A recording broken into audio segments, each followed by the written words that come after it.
भीड़ कब मौत का कारण बन जाए यह आपको पता भी नहीं चलेगा। तमिलनाडु में एक्टर विजय चंद्रशेखर के द्वारा एक पॉलिटिकल रैली का आयोजन किया जाता है, लेकिन इस रैली में अनुमान से काफ़ी ज़्यादा लोग आ जाते हैं और यह भीड़ एक भगदड़ में बदल जाता है और देखते ही देखते 40 लोग अपनी जान गंवा बैठते हैं और 100 से ज़्यादा लोग घायल हो जाते हैं। लेकिन क्या कोई ये पहली घटना थी? इसी साल याद करिए महाकुंभ का वो भगदड़, जहां न जाने कितने लोग मारे गए थे। महाकुंभ के टाइम ही न्यू दिल्ली रेलवे स्टेशन पर भगदड़ जैसी घटना हुई थी। याद करिए, आरसीबी पहली बार आईपीएल में जीत हासिल करती है और इसी टाइम चिन्नास्वामी स्टेडियम बेंगलुरु में सेलिब्रेशन के दौरान घटना घटती है। गोवा के श्री लराई देवी टेम्पल में धार्मिक यात्रा के दौरान भगदड़ जैसी घटना हुई थी। एनसीआरबी की डेटा कहती है कि 2000 से 2022 तक इंडिया में लगभग 4000 भगदड़ जैसी घटनाएं घटी है। अब सवाल आता है कि भगदड़ जैसी घटनाएं इंडिया में इतना फ्रिक्वेंटली क्यों होती जा रही है और इस पर ध्यान क्यों नहीं दिया जा रहा है। आइए इसके कारण को समझते हैं। देखो, इसको हम दो पर्सपेक्टिव से समझ सकते हैं, एक मैनेजमेंट के साइड से और दूसरा खुद भीड़ के साइड से। इना सिवेन, जो कि यूनिवर्सिटी ऑफ वुपर्टल जर्मनी में एक प्रोफेसर है और वो लंबे टाइम से क्राउड डायनेमिक्स और क्राउड साइकोलॉजी पे काम कर रही है, वो बताती है कि भीड़ में व्यक्ति का मन बड़ा अलग तरीके से काम करता है। वह कहती है कि जब लोग भीड़ में एक साथ होते हैं तो वह आपस में शब्दों से कम और बॉडी लैंग्वेज से ज़्यादा एक दूसरे को समझते हैं।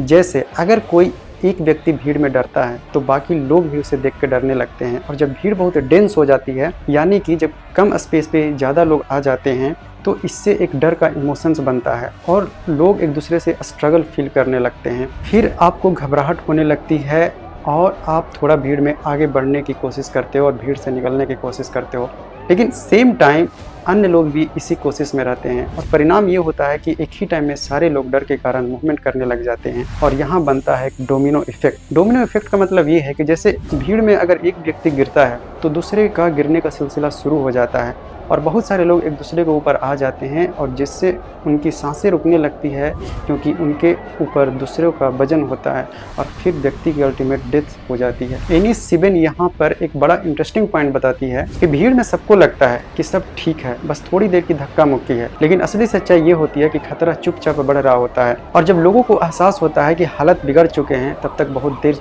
हो चुकी होती है। इसीलिए जब भी भीड़ में आप जाते हो तो हमेशा सतर्क रहो और ऐसी घटनाएं को जरूर दिमाग में रखना चाहिए, वरना कब भीड़ भगदड़ में बदल जाएगी कि पता भी नहीं चलेगा और आप उस भीड़ के शिकार हो जाओगे। ध्यान रखिए, जुबिन गर्ग जैसे सिंगर का फ्यूनरल प्रोसेस में लाखों की भीड़ होती है, लेकिन कोई भी भगदड़ जैसी घटना की रिपोर्ट नहीं होती है। सिक्योरिटी मैनेजमेंट, क्राउड एंटिसिपेशन, यह सब यहाँ रोल प्ले तो करता है, लेकिन एक बड़ा रोल प्ले कर रहा होता है जो कि है क्राउड का बिहेवियर, क्योंकि जब भी कोई फ्यूनरल प्रोसेस में जाता है तो उसका इमोशंस फीलिंग अलग टाइप की होती है। एना सिवन कहती है कि भगदड़ जैसी घटना सिर्फ पैनिक का नतीजा नहीं होते हैं, बल्कि भीड़ का स्ट्रक्चर, लैक ऑफ इंफॉर्मेशन और मैनेजमेंट की कमी से बनते हैं। 2025 की घटनाएं यही दिखाती है कि अगर सरकार और आयोजक समय पर क्राउड मैनेजमेंट, डिजाइन सुधार और सूचना प्रबंधन पर ध्यान देता तो ऐसे हादसे रोके जा सकते थे। अब इस पर बात करते हैं कि तमिलनाडु के करूर डिस्ट्रिक्ट में क्या हुआ था। देखो, इस रैली में 10,000 लोगों को आने का अनुमान लगाया गया था, लेकिन इससे काफी ज्यादा लोग आ गए, जिससे भीड़ अत्यधिक बढ़ गई और इस अत्यधिक भीड़ के कारण लोगों पर एक दूसरे का दबाव बढ़ा। जैसा कि मैं आपको पहले ही बताया था, पॉपुलेशन डेंस होने के कारण, यानी कम जगह में ज्यादा लोग आ जाते हैं, तो यही भीड़ एक स्ट्रगल फेस करने लगती है। दूसरी बात, जब एक्टर विजय के काफिले ने प्रस्थान करना शुरू किया तो सैकड़ों लोग उसके पीछे दौड़े और इससे भगदड़ मच गई और लोग गिर कर कुचल गए, क्योंकि यहाँ वही रीजन बन जाता है चॉक पॉइंट, यानी स्पेस कम और लोग ज़्यादा। और दूसरा पॉइंट ये है कि अभिनेता विजय का समय से 6 घंटे बाद आना और अत्यधिक गर्मी में बिना पर्याप्त पानी, खाना या छांव के खड़े रहना कहीं न कहीं भीड़ के बेचैनी का कारण बना। इससे भीड़ में अस्थिरता आई और लोगों को नियंत्रित रहना और भी मुश्किल हो गया होगा। इसके अलावा आयोजकों ने भीड़ नियंत्रण के उपाय में लापरवाही बरती, सुरक्षा नियमों का पालन नहीं किया, जिसके कारण स्थिति बिगड़ी और भगदड़ मच गई। लेकिन क्या ये घटनाएं सिर्फ इंडिया में होती है? 2010 में जर्मनी में लव परेड फेस्टिवल के दौरान भीड़ हादसे में 21 मौतें और 650 से ज़्यादा लोग घायल होते हैं। 2022 में साउथ कोरिया में ऐसी ही घटना एक फेस्टिवल के दौरान हुई थी, जिसमें 159 मौतें और करीब 200 घायल हुए थे। फर्क यह था कि इन दोनों देशों ने घटना के तुरंत बाद सख्त क्राउड मैनेजमेंट पर काम किया। नतीजा, जर्मनी में 2010 के बाद और साउथ कोरिया में 2022 के बाद एक भी ऐसी घटना नहीं हुई। लेकिन इंडिया में क्या, भीड़ बकरी की तरह यहाँ लोग मरते हैं।